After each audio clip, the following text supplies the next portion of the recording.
بسم الله الرحمن الرحيم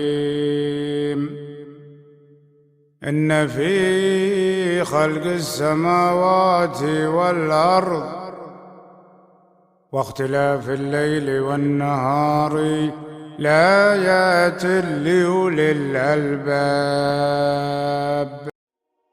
Bismillahirrahmanirrahim. Alhamdulillahirabbil alamin. Wassalatu wassalamu ala asrofil anbiya'i wal mursalin wa ala alihi wa sahbihi. Allahumma salli ala sayyidina Muhammadin miftahil babi rahmatillah adada ma fi ilmillah salatan wa salaman daimaini bidami mulkillah wa ala alihi wa sahbihi amma ba'du. Alhamdulillah, segala puja dan puji syukur kehadirat Allah subhanahu wa ta'ala yang telah memberikan taufik dan hidayah kepada kita semua sehingga pada pagi hari ini kita bisa berkumpul dalam rangka daurah Shaifiyah walaupun secara online. Mudah-mudahan tidak mengurangi keberkahan majelis tersebut insyaallah. Shalawat dan salam senantiasa kita haturkan kepada baginda Nabi besar Nabi Muhammad sallallahu alaihi wasallam, pemilik syariat seindah-indahnya syariat. Maka kita beruntung dijadikan umatnya Nabi Muhammad sallallahu alaihi wasallam. Sedikit murajaah kemarin teman-teman mengenai sifatnya Allah Subhanahu wa taala Hayyun Qayyum. Sebenarnya kan gak ada pelajaran, jadi kita santai-santai aja. Nanti bakal dikasih soal-soal buat murajaah supaya kalian ikhtibarnya itu nanti mudah insyaallah. Mengenai Hayyun Qayyum, Allah Subhanahu wa taala Hayyun, maha hidup, Qayyum, maha berdiri sendiri, gak perlu bantuan siapapun.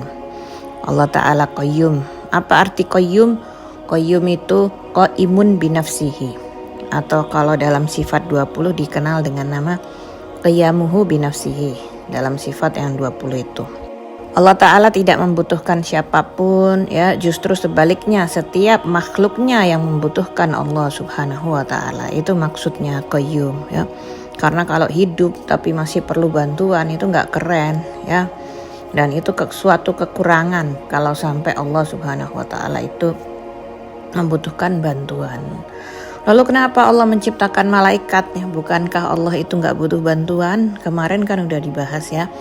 Malaikat itu diciptakan sebagai saksi nanti di hari kiamat atas hamba-hamba yang suka protes, yang gak percaya.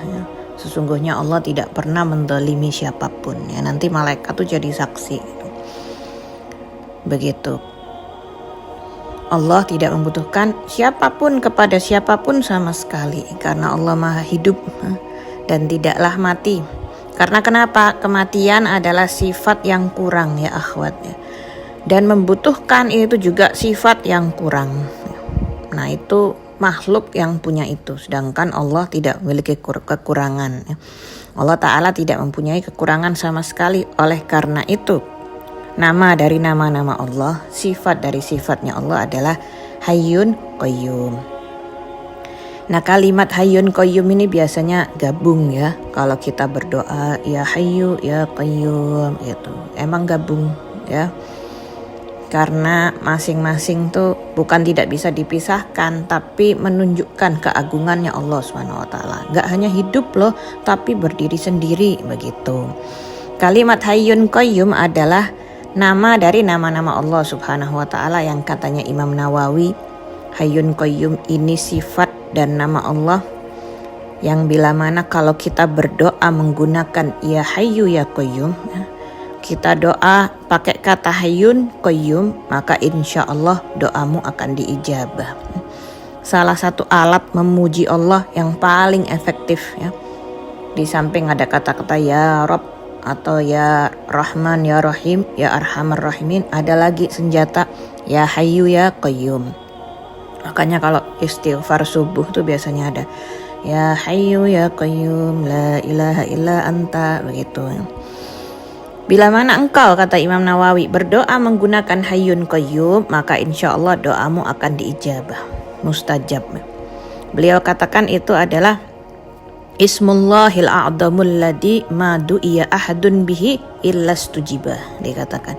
Gak mungkin seseorang yang berdoa dengan sungguh-sungguh memanggil namanya Allah dengan sebutan ya hayyu ya qayyum kecuali Allah ijabah doanya.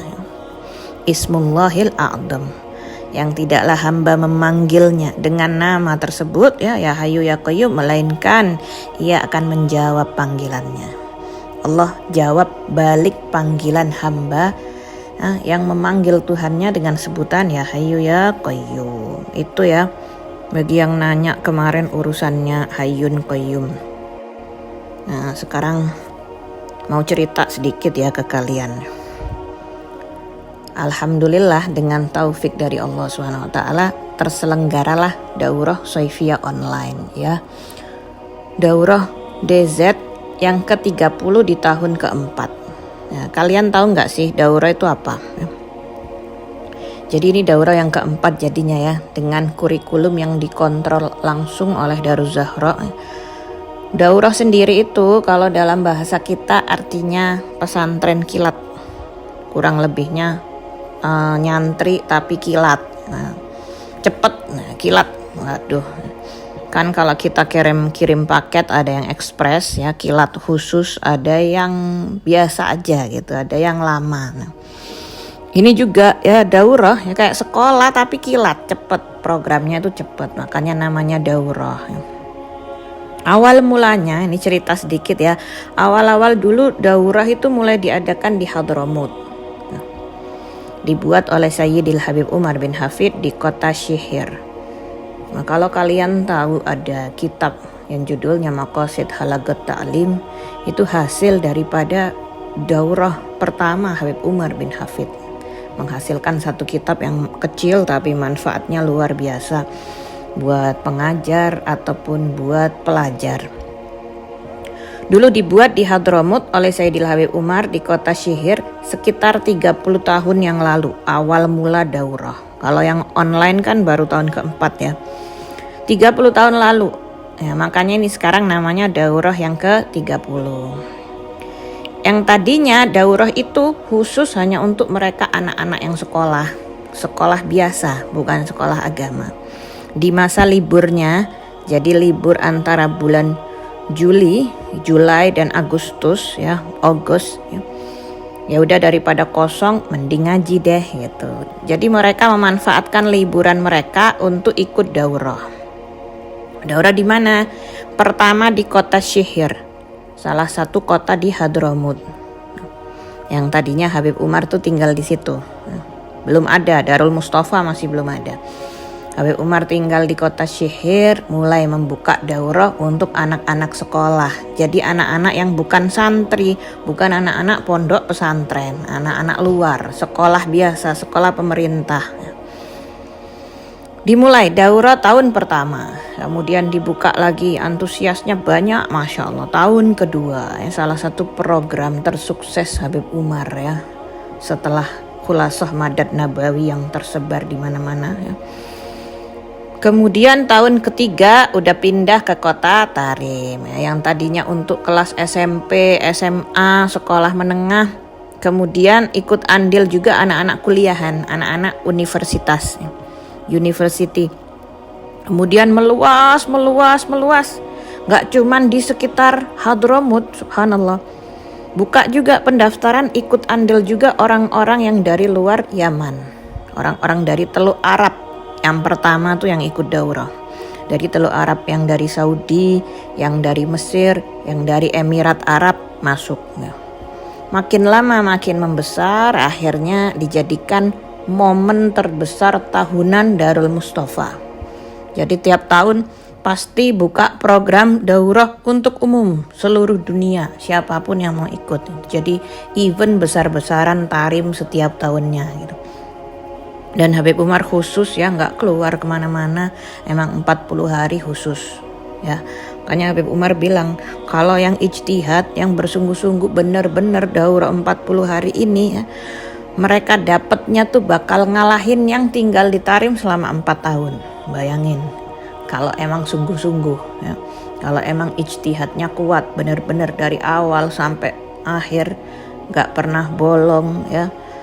Bener, segala programnya dari subuh sampai malam mungkin ya dia ikut ya. Dia bawa niat banyak-banyak ya. Emang benar-benar pengen dapat sesuatu dari Habib Umar bin Hafid ya. Keluar dari daurah ngalahin anak-anak yang stay bahkan, subhanallah. Kemudian dia dijadikan momen tahunan ya. Nah, tentang daurah itu biasanya banyak orang yang memanfaatkan liburan musim panas. Mereka kan biasanya liburan musim panas ada yang ke sana, ada yang ke sini, ya, libur ke negara lain atau kembali ke negaranya gitu. Nah, kali ini enggak, mereka memanfaatkan liburan musim panasnya untuk pergi ke Yaman, ke Tarim, belajar di Darul Mustafa, belajar di Darul Zahra di program daurah itu ya. Banyak dari beberapa negara ya akhwat ya. Sampai kemudian dari Asia Tenggara masuk, Indonesia, Malaysia. Dulunya nggak begitu banyak, tiba-tiba justru membludak di 10 tahun terakhir ini. Banyak dari Asia Tenggara. Yang aku tahu ya, dulu zaman aku di sana mengalami sekitar 5 atau 6 kali daurah ya. 2 kali ikut jadi peserta daurah, 4 kalinya berkhidmah untuk daurah. Nggak ikut daurah tapi khidmah, jadi panitia gitu. Itu kebanyakan malah orang luar, orang-orang kayak UK ya, dari Inggris ya, dari Amerika, dari Norway, Masya Allah gitu. Kemudian 10 tahun terakhir ini banyak dari Indonesia, Malaysia, terutama mereka itu yang tinggal di Kairo ya, yang kuliah di Azhar, memanfaatkan masa libur mereka untuk pergi ke Tarim. Ya, kalau kalian tahu ada namanya Ustadzah Halimah dari Singapura. Itu juga pelajar Kairo Mesir, tapi tiap daurah dia datang gitu. Ada juga Ustadzah Aisyah Sirri dari Abu Dhabi, tiap daurah dia datang ya, pasti ikut andil gitu. Dan banyak mahasiswa-mahasiswa dari Universitas Al-Azhar memanfaatkan masa libur mereka untuk ke Tarim, nggak pulang ke negaranya, ikut daurah. Ada dari Indonesia juga, akhirnya mulailah secara resmi ada pemberangkatan dari Indonesia untuk ke Hadramut ya. Itu background singkatnya daurah. Kalau di Indonesia itu diwakili oleh Muwasalah yang bikin daurah juga Darul Mustafa secara online. Nah, aku juga ikut ya.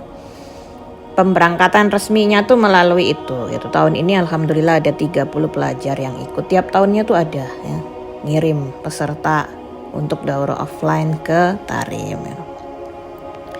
Begitu teman-teman, sekilas background singkat tentang daurah. Nah, materi tauhid kita ya, balik lagi ke urusan akidah.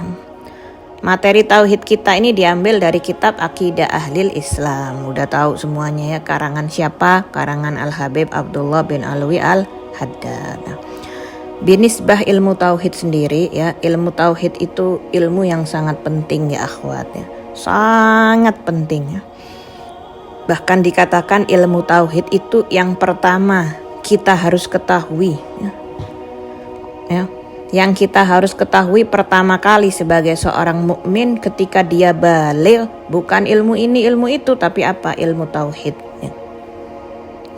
Awwal wajibin alal insani ma'rifatu ilahi bistiqani, dikatakan hal pertama yang diwajibkan atas seorang mukallaf ya adalah mengenal Allah Subhanahu wa taala, begitu. Walaupun secara global ya. Walaupun secara global. Baru entar nutuk bisyahadatain. Yang penting dia kenal Allah ya. Kemudian baru mengucapkan 2 kalimat syahadat. Kemudian belajar hukum-hukum yang lain ya, semua itu bercabang ya dari ilmu tauhid. Naam ya. Nah, untuk perihal ilmu tauhid itu banyak pola pengajaran tauhid, itu macam-macam metodenya yang digunakan. Kalau kita melihat di zaman Nabi Muhammad sallallahu alaihi wasallam, pola baginda dalam penetapan nilai-nilai tauhid ya. Saat itu beliau gimana sih netepin tauhid di hati para sahabat itu dengan ta'zim, dengan cara mengagungkan Allah Subhanahu wa taala. Zaman Nabi belum ada kitab-kitab tauhid ya. dengan mengagungkan syiar ya, dan juga menyebutkan sifat-sifatnya Allah Subhanahu wa taala. Dari situ mereka mengenal Allah Subhanahu wa taala. Itu metode yang digunakan Nabi Muhammad. Karena kenapa? Dan di Al-Qur'an sudah dipenuhi dengan itu semua. Begitulah sampai kemudian kepada para sahabat, sampai kepada para tabi'in ya. Kemarin ada yang nanya, Ustadzah, Mu'tazilah itu apa? Karena beberapa kali saat ngajar ada selalu kata-kata Mu'tazilah. Oke, insya Allah dijawab di sini ya. Nah, setelah Nabi Muhammad ngajar, yang tadi itu ada hubungannya ya. Nyampe kepada sahabat, nyampe kepada tabi'in. Nah, di era tabi'in ini mulai terjadi namanya penyelewengan. Terjadi ada sedikit penyelewengan dalam ilmu tauhid. Ya, terutama di zaman tabi'in wahakada ya. Tepatnya di zaman siapa? Di zamannya Sayyidina Hasan al-Basri ya. Sayyidina Hasan al-Basri ini mempunyai halaqah ya. Halaqah ngajarin tauhid ya. Masya Allah ya. Halaqahnya cukup besar ya. Ngajarin ilmu tauhid ya. Tapi ada satu orang murid yang berbeda pendapat dengan Sayyidina Hasan al-Basri ya. Ini murid gak diskusi sama gurunya, gak nanya, dia cuman berbeda pendapat dan dia langsung keluar gitu aja. Akhirnya dia keluar dari kelasnya Sayyidina Hasan al-Basri. Lalu apa yang dilakuin ini murid? Dia membuka kelas sendiri, bikin kelas baru. Jadi gak pakai ngomong sama gurunya, kabur keluar gitu aja hanya karena berbeda pendapat ya, tanpa bertanya apapun, keluar dan membuka kelas baru ya. Murid yang kritis ya, seorang pemikir-pemikir tapi hati-hati ya. Yang begini ini harus hati-hati. Tadinya gak ada pengikutnya ini orang ya. Kelas baru gak ada muridnya, tapi lama-kelamaan banyak pengikut-pengikutnya ya. Akhirnya itulah namanya Mu'tazilah ya kan. Kenapa dinamakan Mu'tazilah? Karena Mu'tazilah sendiri itu artinya menyendiri ya, apa menyepi gitu, sendiri. Mu'tazilah artinya menyendiri. I'tazala ya'tazilu, yang tadinya mereka itu bareng-bareng belajar tauhid, sama-sama jadi muridnya Sayyidina Hasan al-Basri ya. Sama-sama belajar dari gurunya Sayyidina Hasan al-Basri ya, Sayyidut Tabi'in. Ketika orang itu menyendiri, mundur terus kabur ya, sendiri dong, gak ikut rombongan, akhirnya dia buat halaqah sendiri, maka dikatakan halaqah tersebut dikenal dengan Mu'tazilah ya. Mu'tazilah, kelas menyendiri tadi ya, beda pendapat dengan gurunya. Nah, dari situ akhirnya timbul ya, berarti harus ada fan khusus yang khusus menangani perihal akidah ini ya. Dulu-dulu akidah tuh pembelajarannya masih belum serapi seperti sekarang. Gak ada pengelompokan ya. Karena akibat timbulnya ada Mu'tazilah ini, kemudian ada fan khusus yang menangani urusan akidah ya. Maka berkembanglah perihal tauhid dan akidah itu ya. Sampai yang tadinya satu orang tadi, Al-Mu'tazili tadi, Hada, tadinya satu orang, akhirnya dia punya pengikut banyak. Yang akhirnya di beberapa masa di dalam kekuasaan Al-Abbasiyah, akhirnya beberapa khalifah itu menganut akidahnya Mu'tazilah ini. Ikut akidah Mu'tazilah sampai sempat menjadi akidah resmi negara. Ngeri ya. Dan dipaksa semua orang penduduk negara tersebut harus mengikuti akidah ini. Zaman itu ya. Dan disitulah terjadi fitnah besar ya, yang terkenal dalam sejarah itu ya. Fitnah khalqil Quran diantaranya ya. Sampai gak disebutkan namanya siapa ya, pokoknya sebutannya dia Al-Mu'tazili ya, seorang yang bikin Mu'tazilah itu. Sampai kemudian jadi fitnah besar, fitnah khalqil Quran, sampai Sayyidina Imam Ahmad bin Hambal dalam ceritanya itu, beliau yang bersikeras untuk memegang teguh akidah ahli sunnah wal jamaah ya. Sampai beliau itu wafat itu karena itu kan ya, Beliau satu-satunya yang bersikeras di zaman itu memegang teguh akidah Ahlus Sunnah wal Jamaah sampai di penjara. Imam Ahmad di penjara sekian lama, disiksa sampai akhirnya beliau wafat. Ya karena akidah Mu'tazilah saat itu jadi akidah resmi negara. Ya. Ada satu orang penentang Imam Ahmad di penjara, disiksa sampai meninggal dunia, membawa akidah Ahlus Sunnah wal Jamaah radhiyallahu anhu. Jadi yang namanya akidah yang gak bener ya akhwat itu pasti akan musnah. Itu kesimpulannya, ya kan?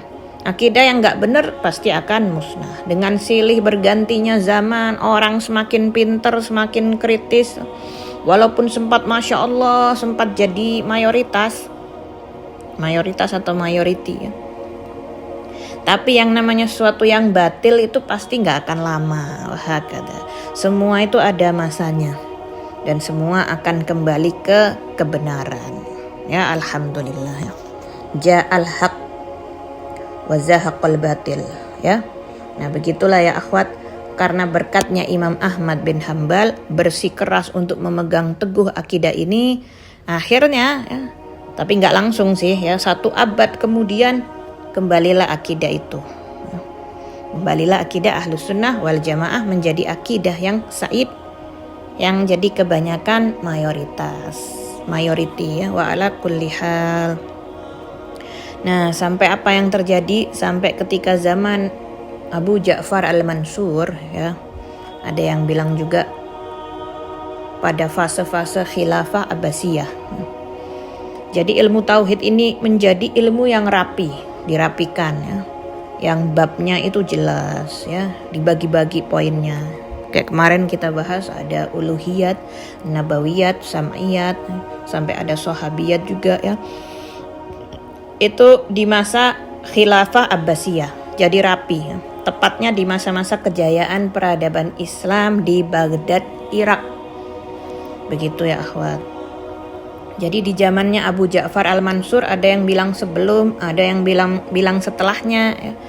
Makin luaslah wilayah Islam sampai akhirnya Greece Yunani itu masuk di wilayah Islam pada saat itu, negara Yunani. Di situ kan makanya Yunani itu banyak tulisan filsafat kalau kita perhatikan ya, bahasa Yunani kuno itu. Dan akhirnya Khalifah Al-Abbasi memerintahkan ke beberapa orang, ada di antaranya yang namanya Ibnu Ishaq, ada yang namanya Abu Yusuf. Di antaranya juga yang terkenal Al-Farabi, kalau teman-teman pernah baca, mereka diperintahkan untuk menerjemahkan kitab-kitab Yunani, terutama yang berkaitan dengan falsafat, yaitu abad ketiga Hijriah ya akhwat ya. Dan dari sejak itulah masuklah falsafat Yunani ke dalam ilmu Islam, terutama nomor satunya adalah ilmu tauhid. Nah begitu ya akhwat. Udah jelas ya mengenai Mu'tazilah dan lain sebagainya. Nanti aku share soal murojaah mengenai bab uluhiyat saja, bab yang ketuhanan. Kalau udah selesai baru nanti yang an-nabawiyat, kemudian as-sam'iyat, baru kalian bisa ikhtibar insyaallah. Yang sedikit ini mudah-mudahan cukup. Wallahul muwaffiq ila aqwamit thoriq. Wassalamualaikum warahmatullahi wabarakatuh. Terima kasih atas perhatiannya.